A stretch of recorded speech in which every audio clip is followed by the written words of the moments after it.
Vamos ahora a inclinar el rostro para tener unas palabras de oración.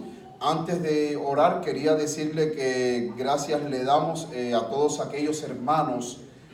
Nosotros en Facebook tenemos nuestra página, la página de nosotros llamada La Voz del Remanente. Cuando usted va a Facebook, usted busca ahí La Voz del Remanente.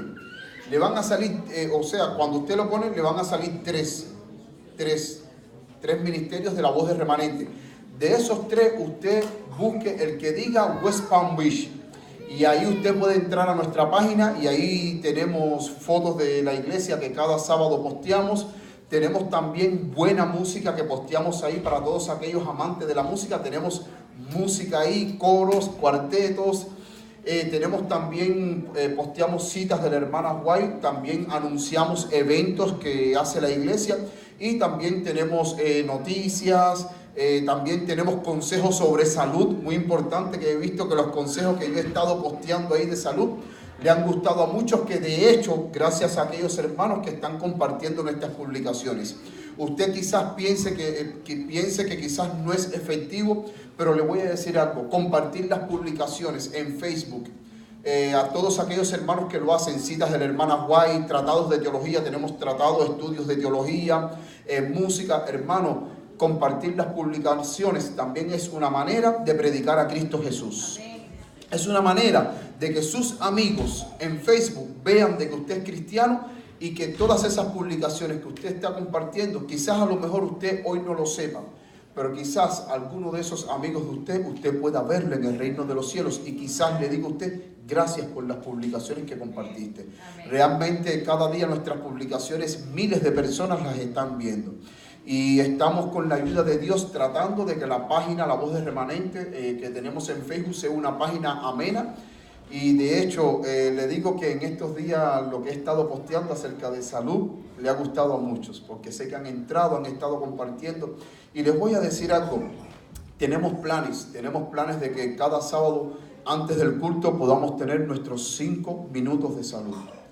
Hermano, para mí es muy importante que nosotros tengamos estos 5 minutos de salud cada sábado. ¿Por qué? Porque le voy a decir algo: vivimos en un país donde las industrias farmacéuticas, a ellos no le conviene de que usted tenga salud. Las industrias farmacéuticas tienen un eslogan donde dicen que un cliente curado es un cliente perdido. Y tristemente muchas veces cuando usted va al médico, a veces el médico le receta pastillas, le receta cosas, y esas pastillas a usted no lo curan porque siempre va a tener efectos secundarios. Lo sanan por un lado, pero por el otro lado le sale otra cosa. Y para los médicos eso le conviene, porque mientras más usted va a verlos a ellos, más a ellos le conviene, porque de esa manera ellos le sacan más dinero al seguro que usted tiene. Queridos hermanos, yo creo que la reforma pro salud es algo muy importante para el pueblo de Dios. No en balde, en 1863 Dios le mostró a la hermana White la reforma pro salud. ¿Con qué objetivo? De que el pueblo de Dios tenga salud. No rechazamos la medicina convencional, porque si usted tiene una apendicitis, usted tiene que ir al médico para que usted lo opere. No la rechazamos, pero sí recordemos que Dios nos ha dado los remedios naturales que también son curativos. Antes de pasar al estudio de la palabra de Dios, quiero hacerle un breve testimonio rapidito, bien cortito. Dice la palabra de Dios que los hijos de las tinieblas son más sagaces que los hijos ¿de quién? De la luz. Estando yo en Cuba, antes de venir para acá, conocí un hermano en la iglesia donde yo estaba, que es la iglesia de La Habana. Es una iglesia céntrica y es una iglesia, como decimos nosotros, una iglesia principal, donde todos los eventos de la parte de Occidente y de toda Cuba se hacen en el templo donde yo estaba. Y yo recuerdo que en un congreso de salud, como yo era miembro de esa iglesia y era diácono, y aunque yo no era ni enfermero ni médico, porque ese congreso era para profesionales de la salud, pero tenía que estar allí porque era diácono para atender las necesidades ahí. Yo conocí a un hermano que se llamaba Roberto. Roberto vive en la parte más oriental del país, de Cuba. Y cuando yo conocí a Roberto, Roberto me contó su testimonio. Roberto es enfermero. Roberto cogió un cáncer malísimo. Los médicos le daban 3 meses de vida nada más. Roberto se le había caído el pelo, todo, estaba que parecía un esqueleto. Ya los médicos lo mandaron para su casa y le dijeron, mira, ya nosotros no podemos hacer más nada. Pero para ese entonces en Cuba, unos médicos italianos fueron a Cuba, en una cooperación entre Cuba e Italia. Unos médicos italianos fueron a Cuba e introdujeron la práctica de la medicina macrobiótica. ¿Qué cosa es la medicina macrobiótica? La medicina macrobiótica no es más que la cura de las enfermedades a partir de remedios naturales, a partir de las comidas vegetarianas. Y entonces cuando Roberto lo mandaron para la casa, hubo un hermano que le habló del programa, de este programa macrobiótico en el Instituto Finlay. Roberto, él me cuenta a mí que él no estaba como que muy convencido, pero que hubo algo que le dijo que fuera para el Instituto Finlay, tenía que él viajar desde la parte oriental hasta La Habana para tratarse en el Instituto Finlay. Bueno, Roberto fue a duras penas porque ya lo que le quedaban eran 3 meses de vida. Y Roberto entró en el programa de este programa macrobiótico. Y queridos hermanos, ahí en el Instituto Finlay, todas las enfermedades, diabetes, cáncer, muchísimas enfermedades se tratan a través solamente con comidas vegetarianas. Nada de pastilla, nada de suero, nada de artificial, no, comidas netamente vegetarianas. Roberto entró en el programa macrobiótico y Roberto se curó 100%. Hoy el cuerpo de Roberto es un cuerpo 100% libre de patógenos. 100% libre de patógenos, de cáncer, de todo. Un cuerpo 100% sano. Ahora, Roberto me explicaba a mí, una vez que tú entras al programa macrobiótico, tienes que seguir por todo el resto de tu vida con estas comidas macrobióticas. Macro significa grande, biótico viene a partir natural de las plantas. Y yo recuerdo que en ese congreso Roberto iba al Instituto Finlay a buscar la comida y él me decía, mira, prueba las comidas macrobióticas, prueba la sopa macrobiótica. ¿Saben cómo era la sopa macrobiótica? Vegetales, todo tipo de vegetales, los ponían a hervir, después le sacaban todos los vegetales y usted se tomaba ese caldo. Hermano, Dios, esto no es nada nuevo. Porque ya desde el principio, cuando nosotros vamos a la palabra de Dios en el libro de Génesis, ya Dios dio el remedio. ¿Cuál era la dieta original del hombre? Plantas, frutas, semillas. Ahí está todo. Y todos aquellos hermanos que han estado siguiendo, nuestra página en Facebook, La Voz del Remanente, han visto lo que yo todos estos días he estado posteando en cuanto a la salud, los consejos de salud, el poder curativo de las plantas, hermanos. Y es por eso que queremos de nuevo rescatar los 5 minutos de salud. Es más, yo leyendo en el libro Evento de los Últimos Días, dice la hermana White, que la obra médico-misionero es cuando más debe hacerse resonar sobre los 4 ángulos de la tierra, porque dice que hay lugares que cuando usted no puede entrar con el evangelio, la única manera de poder penetrar en esos lugares es a través de la obra médica. Es a través de la obra médica. Mis queridos hermanos, si el mundo hoy está a la vanguardia, reconociendo el poder curativo de las plantas, reconociendo la dieta original, reconociendo todos estos remedios naturales que Dios nos ha dado, ¿por qué nosotros como pueblo de Dios no vamos también a ir a la vanguardia con esta preciosa luz de la reforma pro salud que Dios nos ha dado? Meditemos en esto, hermano, porque no es fácil ir a un médico y que cuando usted vaya a un médico usted sabe cuánto cuesta una consulta. Entonces, no estoy rechazando, vuelvo y repito, la medicina convencional, pero sí, mis queridos hermanos, nosotros podemos mejorar la salud si nosotros cambiamos nuestros hábitos alimenticios y poco a poco vamos incorporando hábitos alimenticios bien sanos que nos van a ayudar a nutrir nuestro cuerpo y a mantener una buena, óptima salud. Vamos ahora, en esta mañana, al estudio de la palabra de Dios. Vamos a cerrar nuestros ojos e inclinar el rostro para tener unas palabras de oración, para ver cuál es el mensaje que Dios tiene en esta mañana para cada uno de nosotros. Vamos a orar, oremos. Querido Padre que estás en los cielos, Señor, en esta mañana te pedimos, Padre querido, una doble porción de tu Santo Espíritu. Queremos, Padre querido, que tú abras nuestro corazón. Queremos que tú abras nuestra mente, Señor, porque queremos entender lo que tú quieres decirnos en esta mañana. Te damos muchas gracias, Padre querido, porque no soy yo el que hablo. Eres tú el que le habla a tus hijos, Señor. Para estos tiempos no necesitamos escuchar palabras de hombre. Necesitamos escuchar tu palabra, Señor. De la misma manera que en la antigüedad tú le hablabas a tus hijos, hoy más que nunca queremos que en estos tiempos finales que estamos viviendo, tú nos hables, Señor. Humildemente, Padre querido, como instrumento tuyo me pongo en tus manos y me escondo detrás de la cruz de Cristo, porque yo quiero que Cristo sea el que sea exaltado. Yo quiero que mis hermanos vean a Cristo Jesús, no me vean a mí, Señor. Padre querido, dirige mis labios, dirige mis pensamientos ahora al exponer tu palabra. Bendice a toda la congregación presente, a todas las visitas que en esta mañana nos honran con su presencia. Gracias, Señor. Pon en mis labios la palabra bien dicha como conviene.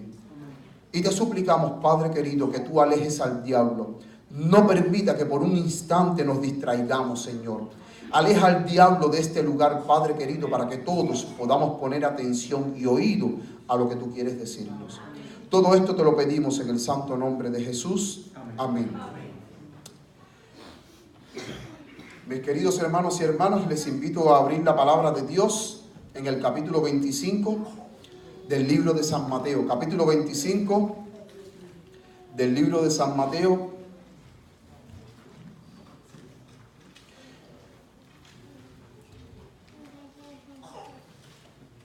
En el capítulo 25 del libro de San Mateo, del versículo 1 al 13, ahí, como bien todos conocemos, ahí se habla de la parábola de las 10 vírgenes.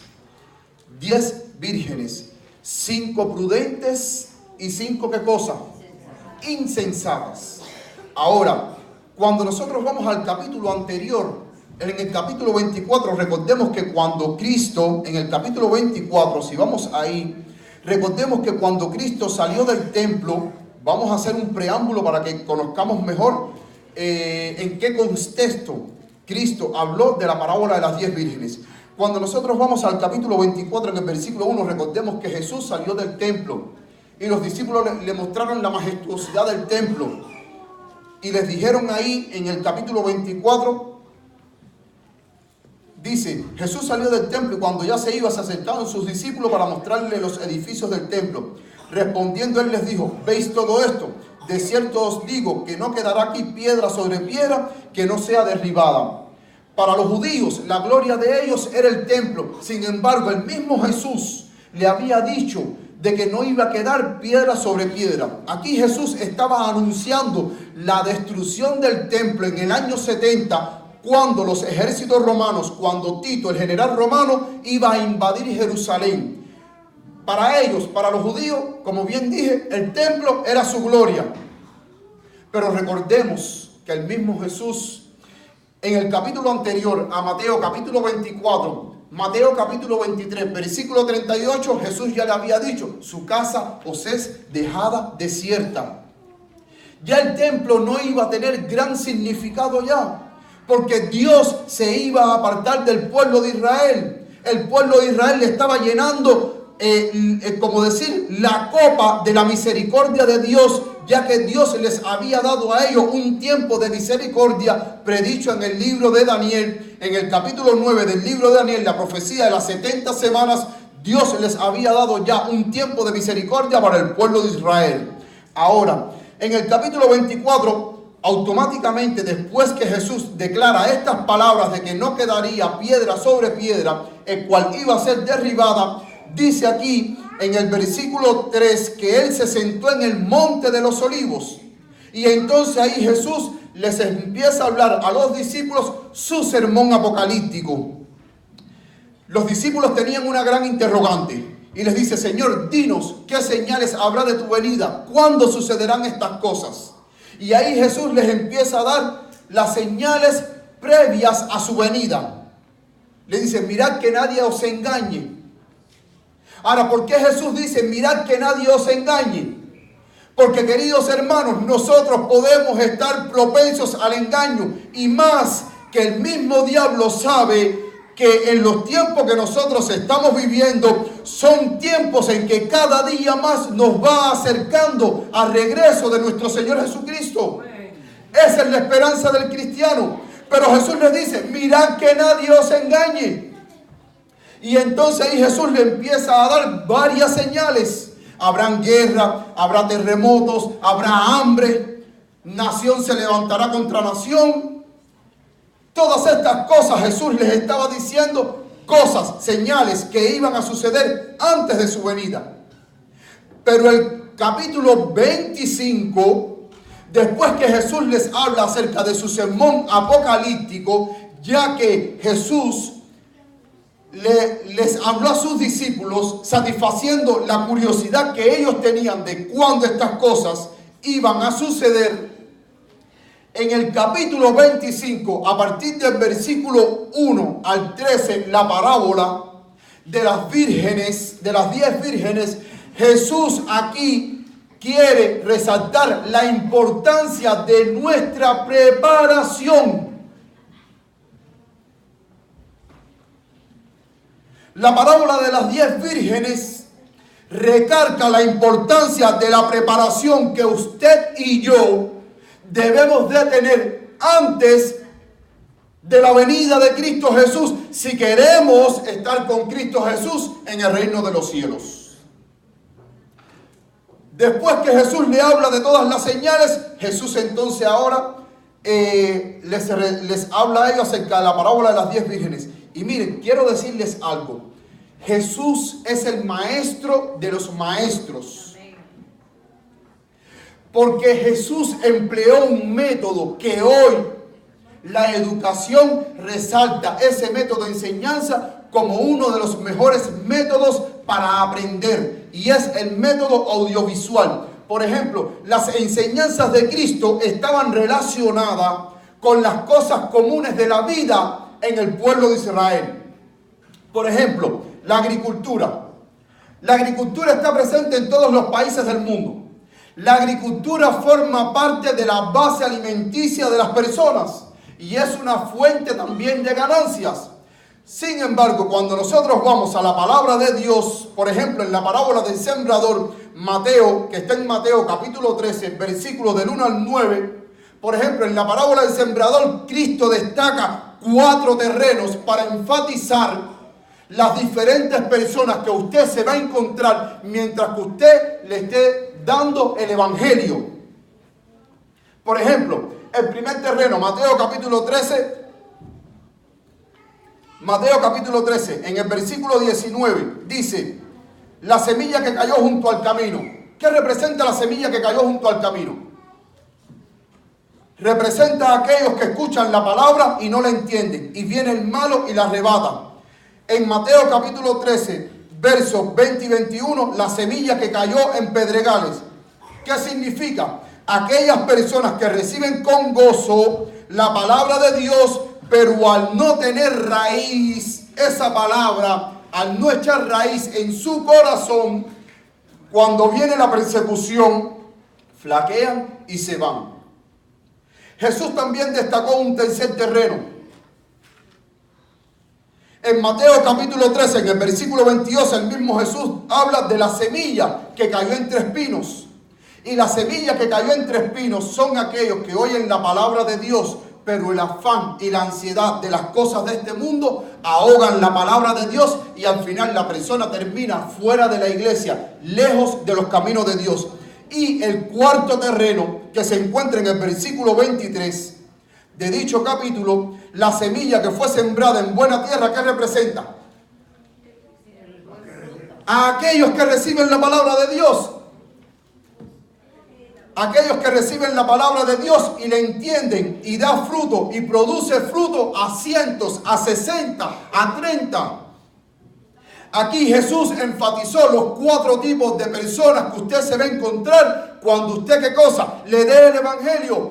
Pero Jesús esta enseñanza la sacó de la parábola del sembrador, pero en Israel, cuando ya Jesús no estuviera más con sus discípulos, si los discípulos pasaban por ejemplo, por un sembrado, y veían un sembrador esparciendo la semilla, mi pregunta es, ¿se iban a acordar de las palabras de Cristo? Claro que sí. ¿Por qué se iban a acordar de las palabras de Cristo? Porque Cristo tomó las cosas comunes de la vida del pueblo de Israel y las relacionó con los principios de la enseñanza de la palabra de Dios para que se le quedara grabado en su memoria. Amén. Ese es un método maravilloso, el método audiovisual. Por ejemplo, cuando Jesús habló, yo soy el buen pastor, ahí en Juan capítulo 10, del versículo 1 al 16. En el pueblo de Israel no habían pastores. Claro que habían pastores. Ellos eran ganaderos, habían pastores de ovejas, de vacas, de todo. Entonces cuando Jesús ilustró, yo soy el buen pastor y el que oye mi voz, mis ovejas vienen a mí y cuando yo abro la puerta, las ovejas entran por la puerta. El día de mañana que ellos viesen un hato de ovejas y viesen a un pastor, se iban a recordar de las palabras, oh, Jesús el buen pastor. ¿Por qué? Porque todas esas cosas comunes era algo diario que ellos veían a diario en el pueblo de Israel. Era imposible que se les olvidase. Ellos lo veían diario. Los pastores pastoreando, los sembradores sembrando. Y fue un método maravilloso que Jesús usó para plasmar la verdad del Evangelio en sus corazones y así no se les pudiese olvidar. Por ejemplo, la pesca formaba parte del pueblo de Israel. ¿Sí o no? En la parábola de la pesca, la red, ¿qué significa? El Evangelio. Los peces, ¿qué significan? A aquellos que cuando aceptan la palabra de Dios vienen a la iglesia. Los pescadores, ¿quiénes somos? Tú y yo que predicamos el Evangelio. El barco que representa la iglesia. Entonces, como Pedro era pescador y en Israel, ellos muchísimos se dedicaban a la pesca porque era una fuente de alimento para ellos. Cada vez que ellos vieran alguna barca y vieran a las personas pescando, se iban a acordar de las palabras de Cristo. Oh, mira la red, el Evangelio. Oh, mira, los peces representan a aquellos que escuchan la palabra de Dios. El barco que representa a la iglesia. Los pescadores, ¿quién representa? A aquellos que anuncian el Evangelio. Amén. Eran enseñanzas fáciles en las cuales ellos estaban relacionados. Ahora, hay algo muy interesante. La parábola de las 10 vírgenes no fue un invento de Jesús. Fue algo que sucedió en la vida real. ¿Sabían eso ustedes? ¿Lo sabían o no lo sabían?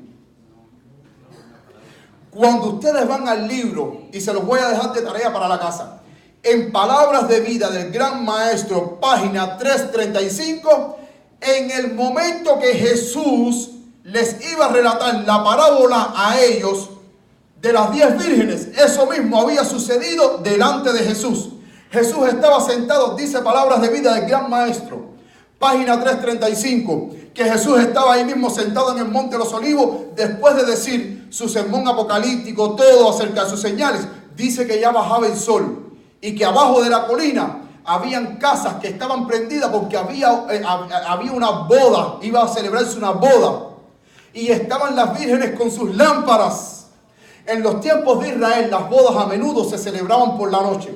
Y el novio, de noche, tenía que ir a casa de la novia, tomar a la novia y junto con la familia de la novia llevarla a su casa, que era donde estaba preparado, ¿qué cosa? El banquete, el festín para todos aquellos que iban a participar en la boda. Así eran las bodas en los tiempos antiguos. Y no sé si hoy por hoy, no sé si aún todavía ellos mantendrán esa tradición. Pero en los tiempos antiguos, en la época de Jesús, no solamente en Israel, sino que en el Medio Oriente, las bodas, muchísimas, se celebraban de noche. En el momento cuando Jesús le habla de la parábola a ellos, de las 10 vírgenes, Jesús estaba contemplando abajo, o sea, él estaba en el Monte de los Olivos, pero abajo en la colina, él estaba contemplando todo lo que estaba sucediendo. Esta parábola no fue inventada, esta parábola fue real, sucedió. en el momento después cuando Jesús iba a contar acerca de la parábola de las 10 vírgenes. Ahora, como bien había dicho al principio, la parábola de las 10 vírgenes representa la preparación que usted y yo debemos de tener. ¿Sí o no? Sí. Ahora, yo les voy a decir algo. Miren, simbólicamente, porque Jesús tomó este suceso que estaba sucediendo para representar una gran verdad. Ahora, simbólicamente, ¿qué representa una virgen? ¿Una qué? Una iglesia. Si nosotros vamos a Apocalipsis, capítulo 19, verso 7, ahí la palabra de Dios, la iglesia de Cristo se compara como ¿qué? Como una novia virgen, lista para casarse con su esposo. ¿Y quién es el esposo? Cristo Jesús. ¿Qué representa la lámpara? Salmo 119, 105, ¿qué dice? Lámpara es a mis pies, ¿qué cosa? Tu palabra y lumbrera, ¿qué cosa? A mi camino. Entonces las lámparas, ¿qué representa? La palabra de Dios. La luz de la lámpara, ¿quién representa? San Juan capítulo 8, versículo 12, Jesús dijo, yo soy la luz del mundo. Y el aceite, que lo dejé para lo último, ¿qué representa el aceite? El Espíritu Santo. En los tiempos antiguos el aceite se utilizaba para muchas cosas. El aceite se utilizaba para comer, para preparar alimentos. También se utilizaba como medicina. Se utilizaba también como jabón. Y también se utilizaba para ungir a los sacerdotes. También se utilizaba para ungir a los enfermos. Recuerden el texto en Santiago que dice que si alguno está enfermo, llama a los ancianos para que lo unjan con aceite y oren por el enfermo, que la oración de fe, ¿qué cosa? Sanará al enfermo. Pero en este caso yo me quiero concentrar en la parábola, no en las vírgenes, no en el esposo, no en el pregonero que dice, aquí viene el esposo. Yo quiero concentrarme en el aceite. Miren, en los tiempos antiguos las lámparas tenían que tener aceite para tener luz. Si las lámparas no tenían aceite, usted no podía ver luz. Recordemos que cuando Dios mandó a Moisés a que construyera el santuario, las lámparas que estaban en el lugar santo ardían constantemente, pero Dios había mandado que para que ardieran constantemente había que hacer ¿qué cosa? ¿Aceite de qué? ¿De dónde extraían ellos el aceite? ¿Alguien me puede decir? ¿De dónde extraían el aceite? De las aceitunas, de los olivos. De ahí ellos extraían el aceite. El aceite de oliva, de las aceitunas. Y el aceite, para que las lámparas se pudieran mantener encendidas, había que haber aceite. Si no había aceite, no había luz. Ahora, yo quiero decirles algo a ustedes. Y es mi pregunta. Y es el título de mi sermón. ¿Qué pasa cuando falta el aceite?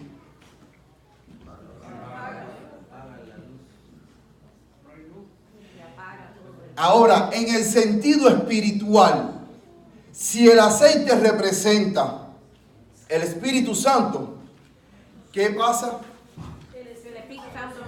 cuando no hay aceite? Cuando falta el Espíritu Santo, ¿qué pasa?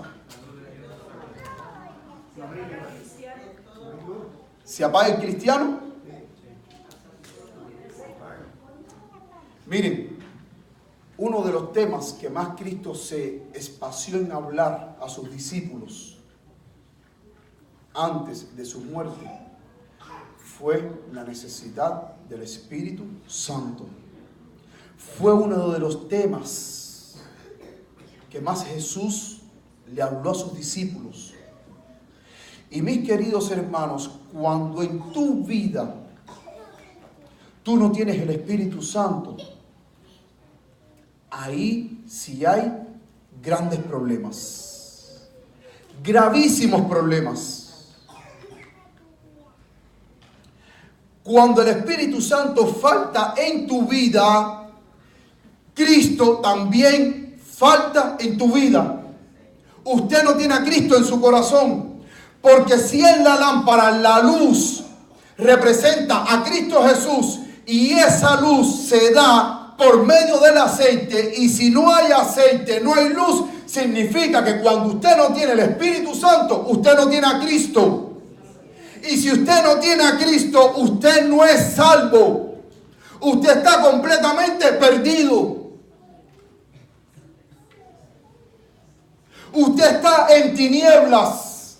Porque cuando tú tienes a Cristo en tu vida, Cristo te ilumina el camino por el cual tú debes de andar. Amén. Pero cuando tú no tienes a Cristo en tu vida es como un barco que en medio de la tempestad, en medio de la mar, no tiene rumbo y se deja guiar por cualquier tipo de viento. No tiene rumbo. Cuando usted no tiene a Cristo en su vida, usted está fuera de sí. Cuando usted no tiene el Espíritu Santo en su vida, usted no puede entender la palabra de Dios. Porque el Espíritu Santo, que dice la palabra de Dios, que Él inspiró a los santos hombres de la antigüedad para escribir la palabra de Dios, es el mismo Espíritu Santo que hoy ilumina tu mente para entender lo que hace 2000 años escribieron los escritores de la palabra de Dios del Nuevo Testamento. Él es el único que le puede dar entendimiento de la palabra. Yo hoy, en esta mañana, yo te puedo hablar de la palabra de Dios. Pero solamente el Espíritu te va a reafirmar a ti si lo que yo estoy diciendo es mentira o es verdad. Porque yo puedo hablar de la palabra de Dios, pero el Espíritu Santo te va a decir a ti si es mentira o es verdad lo que yo estoy hablando.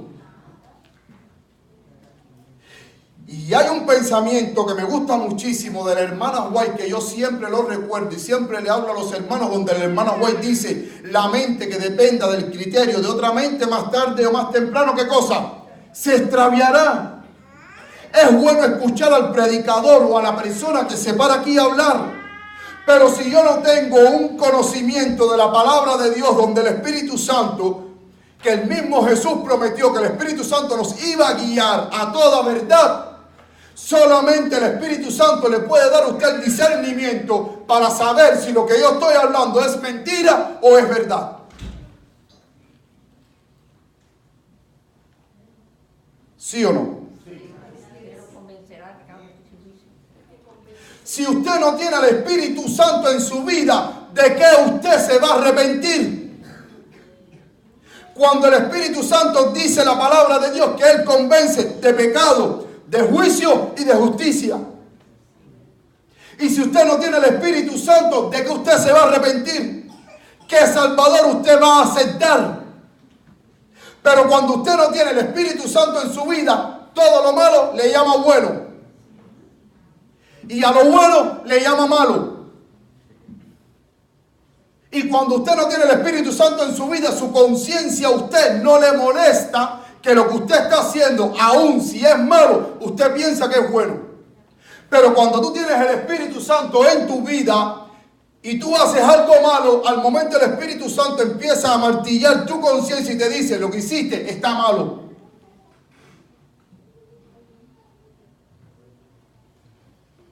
Y entonces eso te abre las puertas a la oportunidad de arrepentirte, de saber de que aún el Espíritu Santo está tratando contigo. Querido, y muchas veces nosotros hemos resistido a la voz del Espíritu Santo. Las vírgenes insensatas no tenían aceite. Hay personas que son, pudiéramos decir, que te dicen: no, ¿para qué me voy a preparar ahora si Cristo todavía se demora en venir? Y se descuidan de su salvación.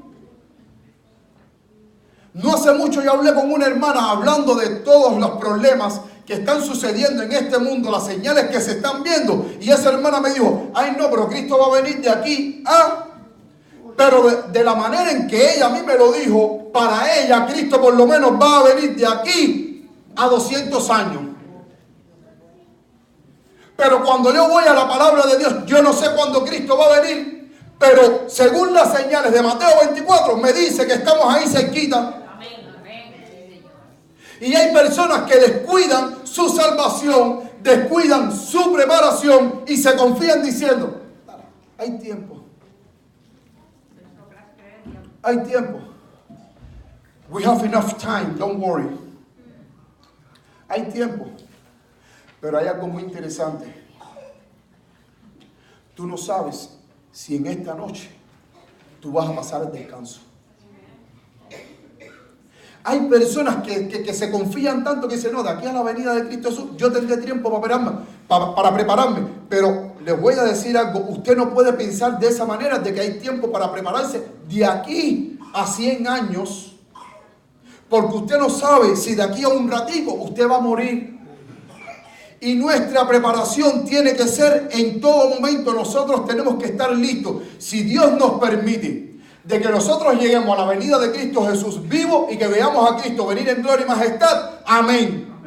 Pero si de aquí a allá Dios permite que yo vaya al descanso, hermano, yo tengo que estar preparado y mi vida tiene que estar a cuenta con el Señor. Porque si yo no estoy preparado y la muerte me sorprende ahora y no estoy preparado, yo me perdí confiando en que quizás yo voy a durar 50 años más y que en esos 50 años, de aquí a 50 años, Cristo va a venir. Las vírgenes insensatas se descuidaron. Ah, no te preocupes, no hay aceite, tranquila. Las de al lado nos van a dar un poco. Tranquila. Ellas no son tacañas, ellas sí reparten. Solo que la provisión que habían hecho las prudentes, habían hecho provisiones para ellas, pero no para compartir con las otras.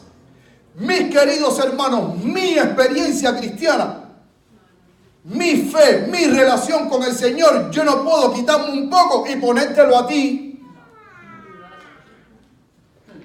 Tú tienes que tener tu propia experiencia con Dios. Usted no puede decir, oh, no te preocupes que Darley me va a dar un poquitico. Eso no sucede. La salvación es individual, es personal.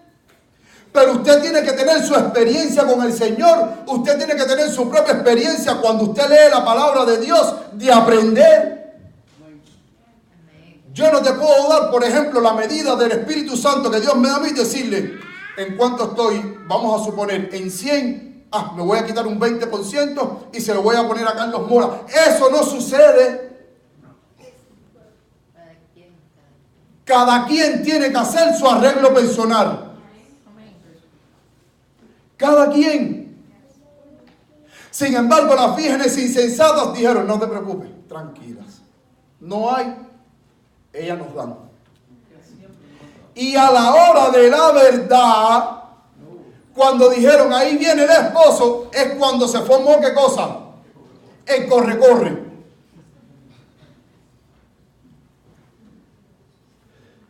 Danos de tu aceite. Yo, no, tranquila, si lo que yo tengo solamente me da para mí, no puedo compartir contigo.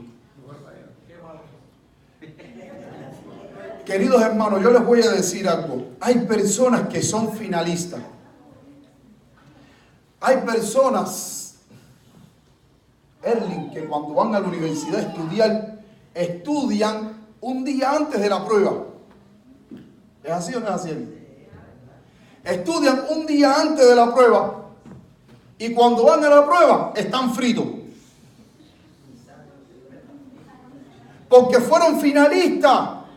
Y el profesor diciendo, por ejemplo, hermanos, tal día, ustedes saben que, bueno, aquí debe ser así quizás, ¿no? Porque en mi país los profesores te dicen, hermano, tal día tenemos tal prueba, tal día. O sea que le dan un margen de tiempo para que usted estudie, para que usted se prepare. Ningún profesor les dice a ustedes, hoy, mañana a tal hora tenemos prueba. No, siempre los profesores la anuncian con tiempo para que usted se prepare. Y yo recuerdo que en el seminario, había un profesor, cuando yo estaba estudiando teología, que el profesor de nosotros que nos daba la clase de teología sistemática, él siempre, anunciaba, él siempre ponía el calendario de las fechas en que nosotros teníamos los exámenes. Cuando usted podía ir a la dirección y en el muro ahí grande, en la parte afuera de la dirección, en el seminario, ahí estaba el calendario de pruebas de todos los profesores. Y entonces, cuando llegaba el día de la prueba, el día del examen, a mí me daba risa porque el profesor se paraba y con una cara muy sonriente decía: llegó el fin, llegó el fin. Como queriendo decir, si tú no te preparaste y tú no estudiaste, tú vas a desaprobar el examen. Pero él siempre decía, llegó el fin. O muchas veces nos decía, hermanos, pasen por la dirección para que ustedes vean el calendario de exámenes para que después no les coja el fin sorprendido. Hermano, hay un dicho que dice, guerra avisada no mata soldado. Y la parábola de las 10 vírgenes representan la preparación que tú y yo necesitamos tener. Dice Charles Spurgeon,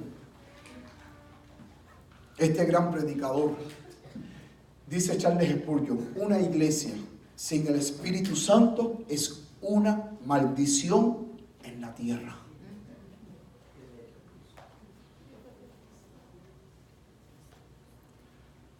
Hermano, yo les voy a dar una tarea a ustedes. Cuando ustedes hoy lleguen a su casa, como hoy es sábado y como que hoy no se trabaja y ustedes van a estar tranquilos en su casa, mediten en esa frase. Una iglesia sin el Espíritu Santo es una maldición en la tierra. Y él sigue diciendo también, Carlito, y dice, ministros sin el Espíritu Santo deberían cerrar la iglesia, ir para sus casas, encerrarse en su alcoba y orar por la presencia del Espíritu Santo en su vida y no salir de su recámara hasta que no están seguros de que está lleno del Espíritu Santo. ¿Saben por qué? Porque desde aquí se están tratando temas para la eternidad. Y la persona que se para aquí a predicar tiene una gran responsabilidad. O por tus palabras se salva, o por tus palabras las personas se pierden. Así lo dice Charles Spurgeon, ministros sin el Espíritu Santo no deberían predicar. Él dice, cierra la iglesia, ve para tu casa, enciérrate en tu cuarto, pídele a Dios por el bautismo del Espíritu Santo y cuando Dios te lo dé, entonces sal a predicar. Porque si tú no tienes el Espíritu Santo, ¿de qué tú vas a hablar? No tienes claridad en la palabra de Dios y cualquier herejía puede confundirse como verdad.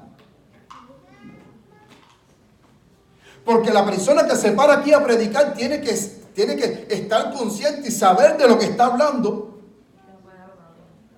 Porque si usted dice una herejía, ¿qué pasa? La iglesia entera se confunde y a esa hora la iglesia entera se perdió. Es una gran responsabilidad la que tienen las personas que se paran aquí a predicar. Es una gran responsabilidad que los hermanos, cuando el predicador se para a predicar, los hermanos oren por el predicador para que sea usado por Dios y para que sea Dios el que hable a través del predicador.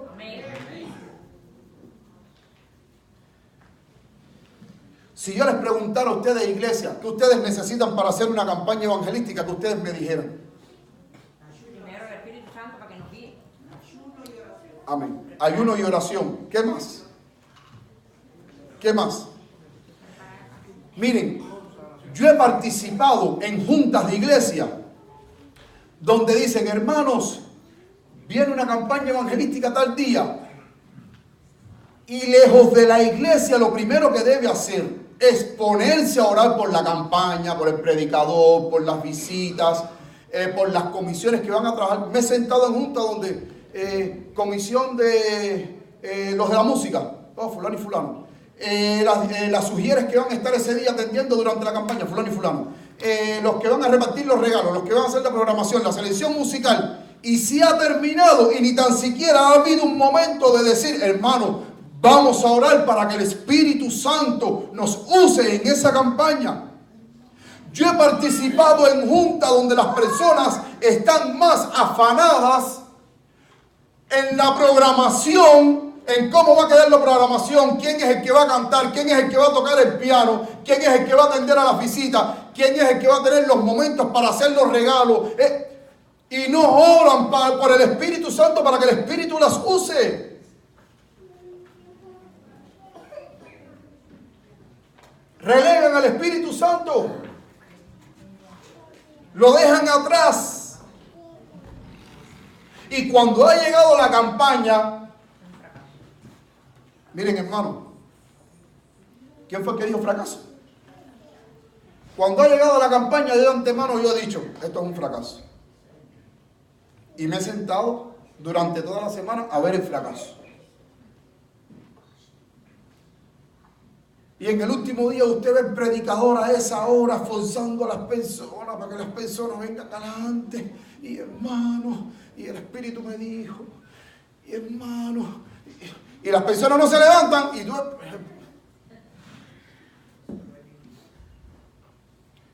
Y las personas no se levantan. Y entonces en ese momento viene, y entonces cuando las personas no se levantan para que el predicador no viene mal, venga un momentico, Vivi. Venga un momentico, siéntate ahí. Vamos a coger a Vivian de base material de estudio. Siéntate ahí. El predicador haciendo el llamado, y ahí. Y yo a veces mirando el reloj yo diciendo, ¿cuándo va a acabar? Y entonces ya cuando nadie se levanta, viene un hermano, y vamos a suponer de que Vivian es la visita. Hermana.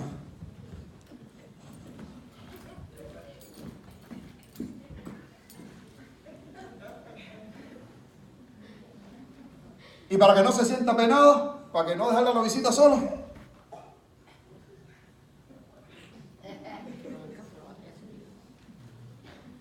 ¿Qué fue lo que tú dijiste, Dios? Que van al campo a la batalla sin Dios.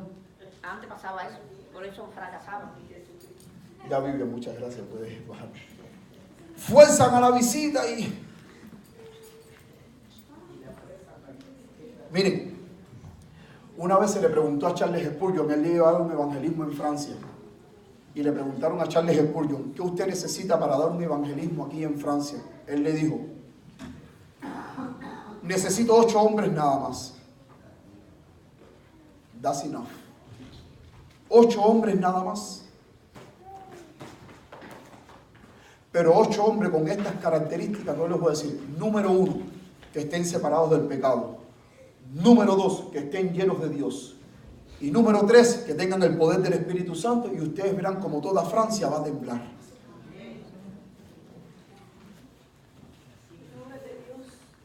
Claro, hermanos, miren, cuando la persona está llena del Espíritu Santo, usted a veces ni tiene que hacer el llamado. El llamado final no. A veces cuando usted ya va a hacer el llamado, usted ve que la persona sola viene adelante porque el Espíritu Santo la trajo adelante. Una vez yo participé en una campaña evangelística y yo estaba...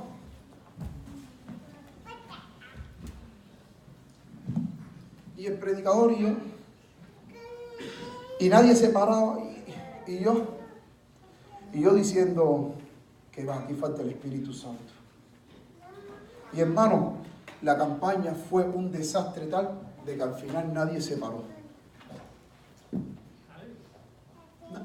La visita, nadie.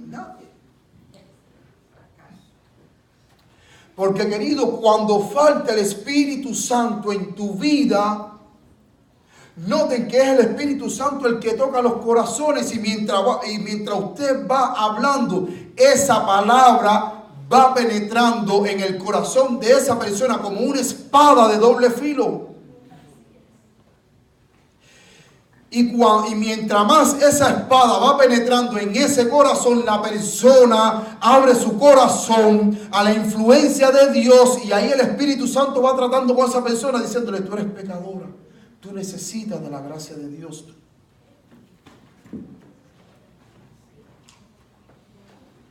Y muchas veces nuestras iglesias no avanzan porque nos falta el Espíritu Santo.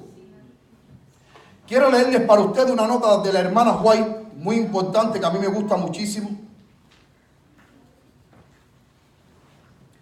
Dice, esto está en evento de los últimos días. Está en la matutina de la hermana White, recibiréis poder, en el 2 de enero. Es una matutina. Miren lo que dice ella. El consuelo que Cristo les impartió mediante esta promesa tiene su fundamento en que la divina influencia estaría con sus seguidores hasta el fin. Pero su ofrecimiento no es aceptado. Escuchen bien. Pero su ofrecimiento no es aceptado ni creído por la gente en nuestros días. La promesa que Cristo les hizo de que el Espíritu Santo iba a estar con nosotros no es aceptado ni creído por las personas de nuestros días. ¡Qué cosa más terrible! Por eso es que a veces nuestros cultos, lejos de ser unos cultos alegres, a veces llega un momento en que nuestros cultos parecen funeraria. A veces cuando se termina el sermón y el pastor está ahí saludando ahí a las personas, a veces usted le mira los rostros de las personas que parecen que salieron de una funeraria, que no salieron de adorar al Dios vivo. ¿Por qué? Porque nos falta la presencia del Espíritu Santo, que es la que hace reavivar la llama de la fe en nosotros. Dice, por la gente en nuestros días, y la iglesia tampoco lo aprecia. Qué triste, hermanos, que la iglesia no aprecie este don. Y la iglesia tampoco lo aprecia, ni espera su cumplimiento. La promesa del don del Espíritu de Dios se considera como un asunto de poca importancia para ella. Lo que les hablé hace un momento, a veces en la junta viene una campaña evangelística o cualquier otra cosa, o quizás planes para la iglesia, y muchas veces, por ejemplo, en una junta de iglesia, se hacen planes, ministerio de damas, el ministerio de los jóvenes, escuela sabática, esto, lo otro, se terminó la junta y no se hizo una oración fervorosa, decir, hermanos, que Dios guíe nuestros planes. No, vivimos más solamente para lo externo, preocupado por la programación, para que la gente se sienta contenta, que lo más importante, que es el Espíritu de Dios, lo relegamos. Por eso es que la sierva de Dios dice, que la promesa del don del Espíritu de Dios se considera como un asunto de poca importancia para ella. No ha dejado su huella en los feligreses y en consecuencia los resultados no pueden ser diferentes. ¿Cuáles son los resultados? Ahí van. Número 1, sequía. Sequía espiritual. Oscuridad espiritual. Decadencia y por ende muerte espiritual. Asuntos triviales ocupan la mente de los creyentes. Sin embargo, la posesión de este poder divino necesario, y miren por qué es necesario, para el crecimiento y la prosperidad de la iglesia. ¿Queremos ver que nuestra iglesia crezca? ¿Queremos ver que nuestra iglesia prospere? Amén. Pero para que nuestra iglesia crezca y prospere, necesitamos el don del Espíritu Santo en nuestras vidas. Sigue diciendo, es necesario para el crecimiento y la prosperidad de la iglesia. Dice, traería todas las demás bendiciones de las cuales carece la iglesia. ¿La iglesia carece de bendiciones? Sí, pero ¿quién es el que las trae? No es el pastor, no es el anciano. No, es el Espíritu Santo el que trae las demás bendiciones en la cual carece la iglesia.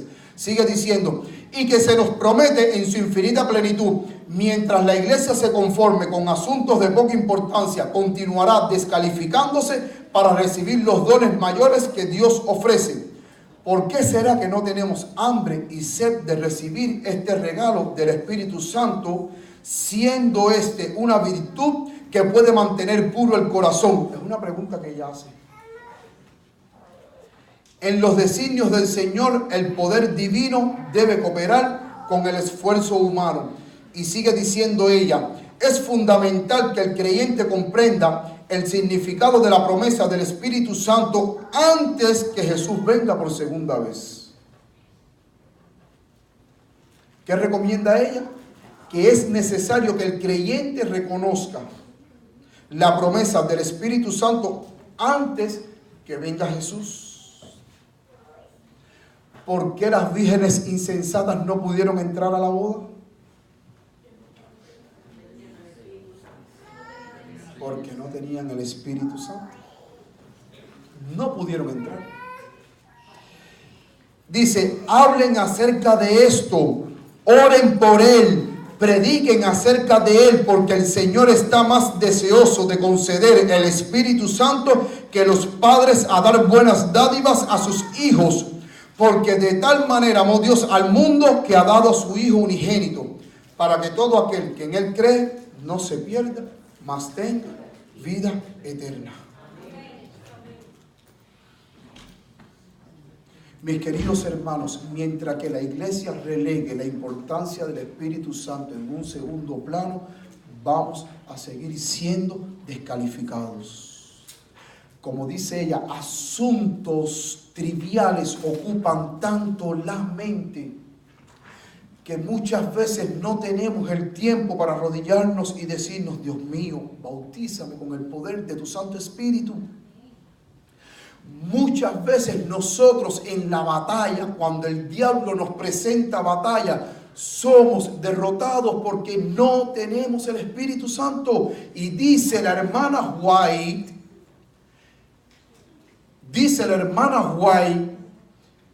que no hay cosa que Satanás tema más que un cristiano lleno del Espíritu Santo. Y ella sigue diciendo que solamente las fuerzas del mal pueden ser mantenidas en jaque por medio de la tercera persona de la deidad. ¿Quién es? El Espíritu Santo. Y grande fue la maravilla que el Espíritu Santo hizo en el libro de Hechos de los Apóstoles. Lucas, para mí, esto es un criterio mío, para mí Lucas se equivocó en poner al libro de Hechos de los Apóstoles, Hechos de los Apóstoles, tenía que haberle puesto Hechos del Espíritu Santo. Yo les voy a decir a ustedes, en el libro de Hechos de los Apóstoles había asociación, había unión, había divisiones, había conferencia general. No había nada de eso. Ahora, había organización. Porque el Espíritu de Dios estaba dirigiendo los escuadrones del Dios vivo hacia la obra final. Hacia la predicación del Evangelio. De tal manera que por eso es que el mismo Pablo dice, debajo de la creación se predica el Evangelio, dando a entender que ya en la época de Pablo, para el año 60 y tanto, ya lo que se conocía en aquel tiempo como lo que ellos conocían como el mundo estaba completamente predicado. Es más, dicen los grandes historiadores que en 30 y tantos años los apóstoles y los siervos de Cristo predicaron el Evangelio completo bajo la creación. 180 años lleva la iglesia adventista aquí en la tierra y hay lugares donde no conocen el Evangelio. Nuestros vecinos no conocen el Evangelio. Y noten que cada vez que los escuadrones de Dios en el libro de Hechos de los Apóstoles, que bien ve llamarle, vuelvo y repito, Hechos de los Apóstoles le llamaría Hechos del Espíritu, dice que cada vez las iglesias eran fortalecidas, avanzaban bajo el poder de Dios. Un poder los acompañaba. Eran los escuadrones imparables del Dios Altísimo. Ni la muerte los atemorizó para predicar el Evangelio. Nada los atemorizó. Porque Dios iba delante de ellos. Y dice la palabra de Dios que el Señor añadía cada día, ¿quiénes? Los que iban siendo salvos. No era Pedro, no era Juan, era el Señor que utilizaba sus instrumentos humanos que colaboraban junto con el Señor para hacer avanzar la obra de Dios.